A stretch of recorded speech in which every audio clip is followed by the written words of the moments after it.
Damn, so Ezio's skill 1 just casually have double the normal multiplier. Hey everyone, welcome back to another reverse 1999 character guide. Today we've got Ezio, our first collaboration character from Assassin's Creed. He's a single target DPS with 3 completely different playstyles, and right now he's packing the most busted counter in the game. Since his kit revolves around the 6 weapon system, there is a lot to unpack. So, in this video, I'm splitting things up. We're gonna go over his base kit first, then break down each primary weapon in detail, along with the best team to use them in. His base kit is actually pretty straightforward. Every attack he does count as assassination. This means he gains final damage bonus for every 100 crit tech difference between him and his target at 5% per stack by default. If he triggers Assassin's Master, which happens after any ally, including himself, uses Assassination 8 times in a fight, that bonus gets another 6% boost. With his 1106 crit attack, Ezio will always get at least 7 stacks, which works out to a flat 77% final damage bonus most of the times. Ezio's skill 1 is nothing fancy, just a basic single target attack. The only thing worth noting is that it's rocking double the usual multiplier. Skill 2 though is where things get crazy. It's a counter, but unlike most counters in this game that only trigger a set number of times per use, his is duration based. That means there is no cap on how many times it can go off in a turn. It'll also trigger once every time an enemy attack, no matter who they target, and if they go after him, he gets an extra 50% crit damage on the counter. The counter itself is not weak either. The multiplier is 500%, which is actually a bit higher than a Knight's rank 3 skill or his ultimate. When he casts it, Ezio also taunts the enemy with the most attack lined up for that turn. You'll know who's taunted by the little mask icon. Now, taunting as a assassin could be a little risky, so they also give him some protection as well. While taunting, he gets 15% damage reduction at base, and the taunted enemy additionally deals 30% less damage to him. If his HP drops below 30%, the taunt also immediately ends, and instead he gains 30% crit damage and 40% damage reduction for the rest of the turn. The last part of his base kit is his ultimate. Ezio doesn't use Moxie for it. Instead, he builds synchronization. Every attack gives him 5%. Him getting a kill gives 10%. And if he counters a taunted enemy, that's another 5% on top. When you use it, make sure you hit the button that's marked. That version does 50% more damage. Every hit from his ultimate counts as a separate ultimate. This can trigger all ultimate related effects, such as Recoletta's Moxie gain on allies' ultimate. Each hit will consume 1 stack of any buff or debuff that works on stacks. Keep that in mind when lining up your buffs and debuffs. One last thing, you don't decide when it fires. If he starts a turn with max synchronization, the ultimate goes off automatically. The good thing here is that it doesn't need an action point to use. That about covered the basic of his kit. And now let's talk about the 3 primary weapons. Each one changes how he plays just enough to really affect which team works best with him. Starting with the follow-up weapon. This one gives Ezio's 3 key perks. First, it gives him a flat 50% damage bonus to all follow-up attacks. Second, it turns his ultimate into a follow-up. And third, it changes his skill 1 so that it applies a stack of Assassin's Mark on enemy. When an ally actively attacks a marked enemy, Ezio will consume 1 stack of that mark to follow up with his skill 1. Now, even with all that, his biggest source of damage is still counter, so keep that in mind. One nice thing about this weapon is that it leaves him with a lot of flexibility in teammates. You can pair him with support like Mercuria and Flatter Page, sub DPS like 37, sustain option like Fatutu, Villa, Lopera, or Caparina, and even go for a Babel for a bit of crit rate and bonus counter damage. There is, however, also a slight issue with his follow-up weapon at the moment. If you play him as the main DPS, it's actually hard to fully use all 5 action points each turn, especially if you're like me and have P1 Flatter Page. If you play him as a sub DPS alongside Liang Yue, She can both be the main DPS and also give him more counter turns through rank up and status extension, but she really doesn't do that much damage herself. Once Cassandra arrives though, this won't be as much of an issue. She looks like she's going to be way more AP hungry and will probably bring more battle buff to the table when paired with Ezio.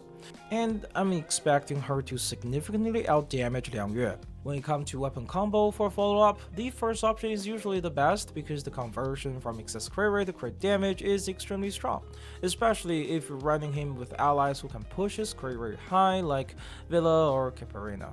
The second combo is solid if you're up against a lot of mobs, since it gives him an extra follow-up whenever his allies score a kill. The third combo is more situational, but it extends his taunt and counter effect by an extra turn and make him taunt all the enemies that are just one.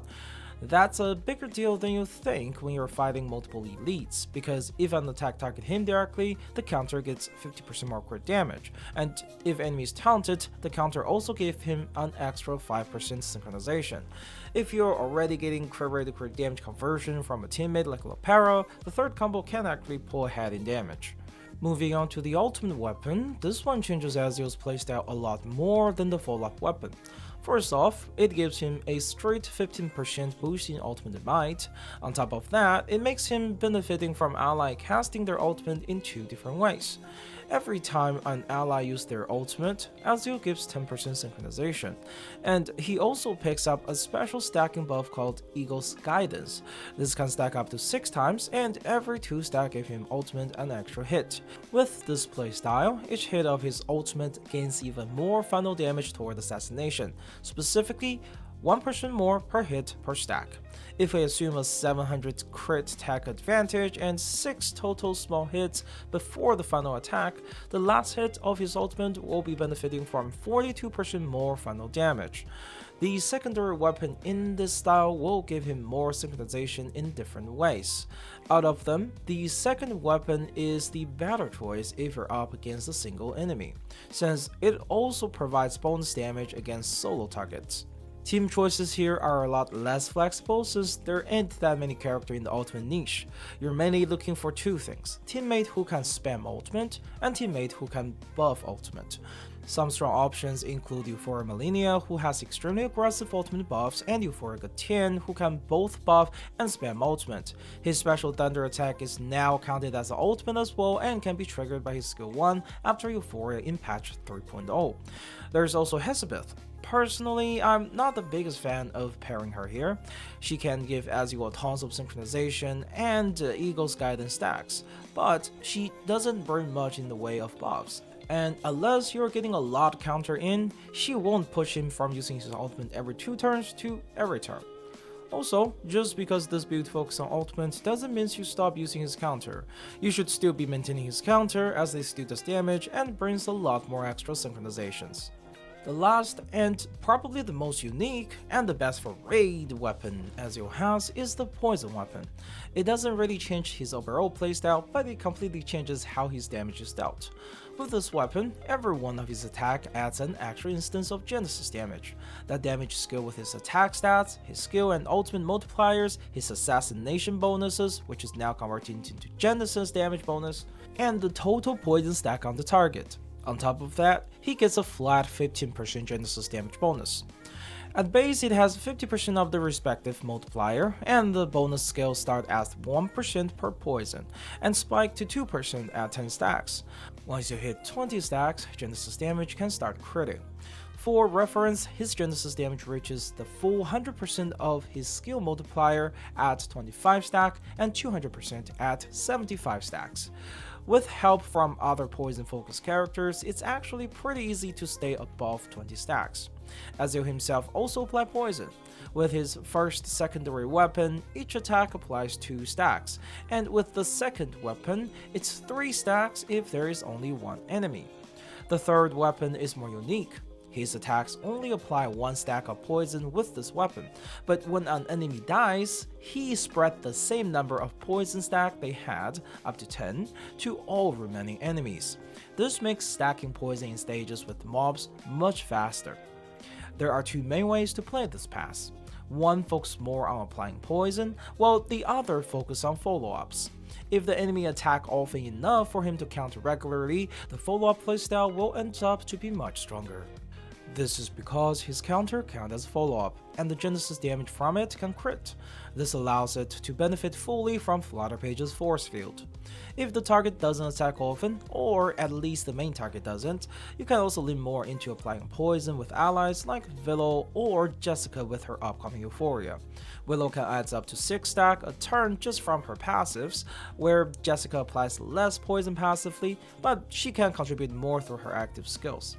Regardless of which playstyle you go for, Tuesday is pretty much mandatory. Her ability to lock poison and prevent its duration from ticking down means enemy can hold on to poison stack from as far back as 5 turns ago. Sustain like Fatutu, Villa, or even Kiparina also tend to be better than Sosupi because they can further boost crit. There are a couple of things to keep in mind here. First, if possible, skip a turn after Tuesday's array calculates before using it again, so you preserve an extra turn worth of poison through that rotation. Second, because Ezio's ultimate trigger at the start of his next turn, you want Tuesday's array to be 2 turns away from calculating when it lands up with his ultimate. Otherwise, the array will detonate and clear all poison before his ultimate hits. We can see that Ezio really has distinct playstyle and completely different damage composition depending on which weapon you give him, and because of that, the best build for him also changes with each one. His signature Psychube works for all 3 styles since it boosts both assassination and crit damage. But if you already have certain Psychube build, especially at Amplify 5, you can use those instead. For his follow-up playstyle, outside of city, on the hands of time, or straight off the path, all works well. Just remember that his counter isn't a channeling attack, so it won't get the penetration from Flutter Page's signature.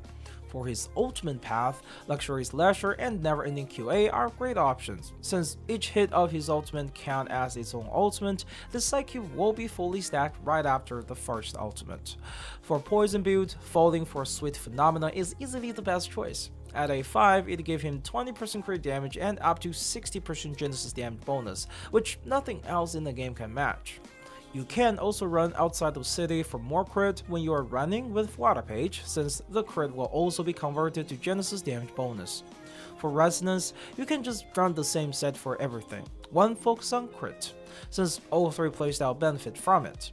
Same with patterns, crit is the most universal, and honestly, remembering to swap weapons for each team is already enough of a headache.